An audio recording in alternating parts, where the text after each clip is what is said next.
Nothing will sour you on the human race faster than working a customer support job. Between aggressive personalities and the monotony of solving the same problem day in and day out, it can be a soul-crushing job. Perhaps that's why I'm so surprised that I actually enjoyed Tech Support Error Unknown, the inventive new workplace simulator / conspiracy thriller from developer Dragon Slumber. And while it's a bit repetitive and can start to feel like real work after a while, there are some intriguing stories tucked away in this game that are worth uncovering.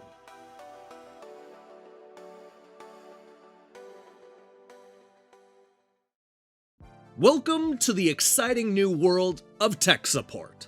As a recent hire of Quasar, your job is to quickly and accurately handle a wide range of cell phone related problems. Sometimes it'll be as simple as suggesting a reboot or telling a customer they have to dry off their phone in a bowl of rice, while other times you'll have to walk through a factory reset or how to replace a screen. You're paid on commission, so the more problems you can process, the more money you can take home. We're eased into the job by starting at the bottom and working our way up. We're only given a limited amount of options at the start of the game, but that changes as we get promoted and trusted with more responsibility. It won't take long before we need to verify the customer's warranty, upsell them on different services, track lost phones via GPS, and even flag lower-tiered employees that are not doing their job correctly. The conceit is that the game looks and acts like a real computer. You're constantly getting emails, surfing through websites, and cycling the music. There's even a surprisingly authentic boot screen and screensaver. All of this helps to sell the realism of the job, and it's surprisingly effective. The game has a funny way of lulling you into thinking that you're actually working a real job, to the point where I was legitimately worried about keeping that job with every mistake. I haven't felt like that in a long time. Now, it's probably worth mentioning that you're not expected to type out the responses to the customers, because everything can be done through the conversation menus. You'll also need to manually unlock and track phones remotely, as well as go through the steps to email the conversation logs upon request. The good news is that you can buy upgrades that'll do most of these tasks automatically, allowing you to juggle more chat boxes at once. Of course, dealing with frustrated customers is only part of the game, because you'll quickly realize that there's a story happening around you.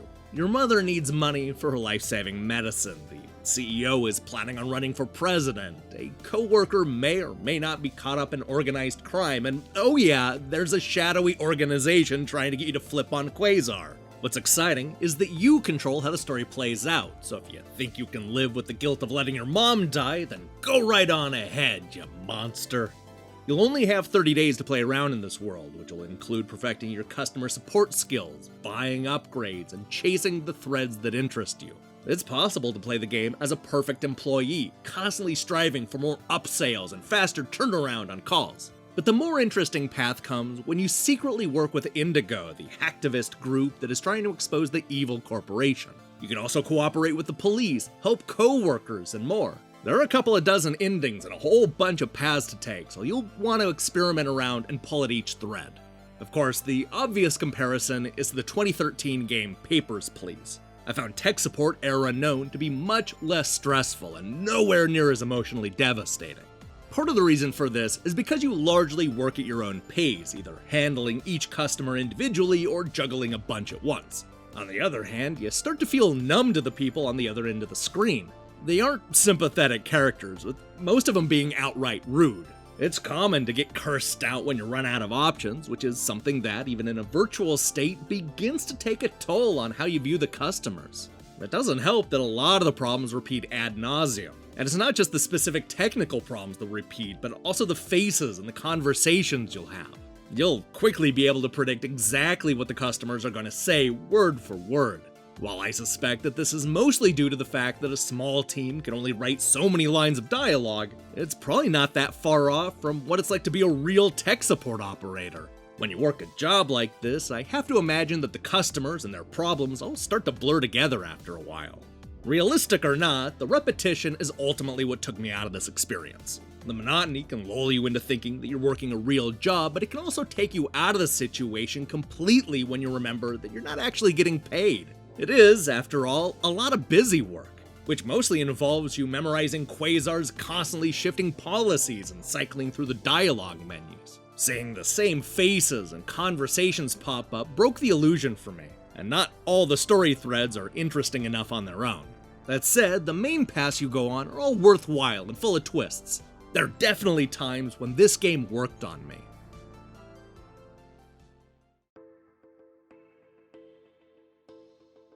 While it won't be for everyone, I really liked what tech support Error Unknown was trying to do. I'm not sure it fully accomplishes everything it sets out for, but there are enough interesting story threads to recommend it to those who enjoyed Paper Please and other workplace simulators. If nothing else, this inventive adventure game forced me to think about the plight of the tech support worker and the ills of corporate overreach. That's more than I can say about most games I review.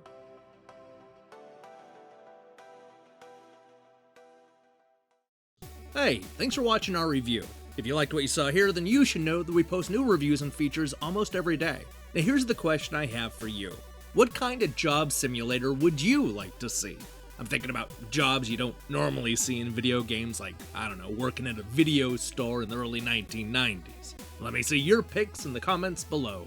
In other news, I'm currently hard at work on a bunch of reviews, including Streets of Red and Velocity G. We'll also be debuting a Mega Man related quiz on Friday, so I strongly recommend you click that subscribe button and support what we're doing here. Until then.